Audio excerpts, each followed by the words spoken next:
શું તમે કોઈ એવા મંદિર વિશે જાણો છો કે જ્યાં ઊંધો સ્વસ્તિક બનાવવાની પરંપરા છે અને આ મંદિર હજારો વર્ષ જૂનું છે અને આ પરંપરા પણ હજારો વર્ષ જૂની છે અને અહીં આવેલા ગણપતિ દાદા સ્વયંભૂ છે? તો ચાલો આજે આપણે એ વિશે વાત કરીએ.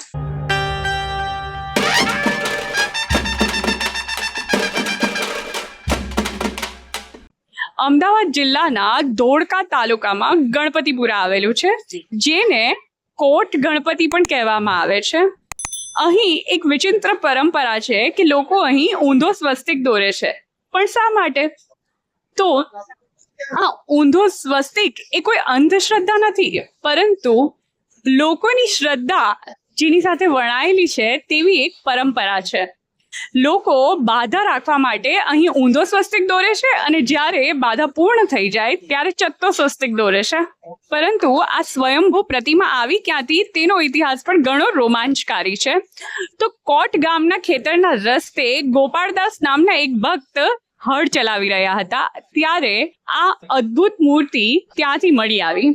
અને નવાઈની વાત તો એ હતી કે આ મૂર્તિમાં પહેલેથી જ ભગવાને સાંકડા, કાનમાં કુંડળ અને માથે મુગટ પહેરેલો હતો. એટલે તમે એવું કહી શકો કે આ મૂર્તિ સ્વયંભૂ સિદ્ધિવિનાયકનું સ્વરૂપ છે. પરંતુ સાચો ચમત્કાર તો હજુ બાકી હતો.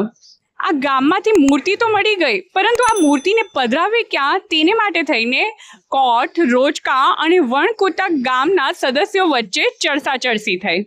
અને લોકોએ અને ગામના સભ્યોએ મળીને એવું નક્કી કર્યું કે આપણે એક બળદ વગરના ગાડામાં આ મૂર્તિને પધરાવી દઈએ અને આ ગાડું સ્વયં ચાલીને જ્યાં અટકી જશે ત્યાં આ મૂર્તિનું સ્થાપન કરવામાં આવશે.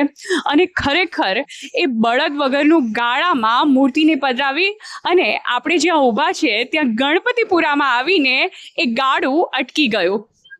અને આ વાત એ કોઈ લોકવાયકા કે દંતકથા નથી. આના પુરાવા તમને વહીવંચા બારોટોના ચોપડાઓમાં પણ મળી આવશે. આ સ્થાનકનો મહિમા હજારો વર્ષો જૂનો છે. લોકવાયકા અને ઇતિહાસના પાનાઓ તપાસીએ તો આ સ્થાનનો મહિમાનું વર્ણન આપણને દ્વાપર યુગ સુધી લઈ જશે. પાંડવો વનવાસ દરમિયાન જ્યારે આ ભાલ પ્રદેશમાંથી પસાર થઈ રહ્યા હતા ત્યારે તેમણે અહીં ગણપતિ દાદાનું સ્થાપન કર્યું હતું. એટલે આ સ્થાનક યુગોથી જાગૃત મનાય છે. અને અહીં બિરાજમાન ગણપતિ દાદાની 6 ફૂટની જે પ્રતિમા છે તેની સૂંઢ જમણી બાજુ વળેલી છે. અને દાદાનું આવું સ્વરૂપ એ સિદ્ધિ વિનાયક સ્વરૂપ મનાય છે. અને આ સ્વરૂપ ખૂબ તેજસ્વી અને ત્વરિત ફળ આપતું મનાય છે. એટલે જ અહીં જ્યારે સાચા મનથી પ્રાર્થના કરવામાં આવે તો તમારી પ્રાર્થના દાદા સ્વીકાર કરે છે, કારણ કે તેઓ ખૂબ જાગૃત અવસ્થામાં સિદ્ધિ વિનાયક સ્વરૂપમાં છે. આખા ભાલ પ્રદેશ માટે ગણપતિ દાદા એ દેવ નથી, પરંતુ તેમના રક્ષણહાર છે. એટલે આજે પણ અહીંના ખેડૂતો લણણી અને વાવણી વખતે એ શરૂ કરતા પહેલા અહીં કોટ ગણપતિના ચરણે શીશ ઝુકાવે છે, કારણ કે તેઓ એવું માને છે કે જ્યાં સુધી ગણપતિ દાદાની અમી નજર તેમના પર છે ત્યાં સુધી આ પ્રદેશ પર કોઈ આફત નહીં આવે. એટલે ભાલ પ્રદેશ અને ગણપતિ દાદાનો નાતો અતૂટ છે.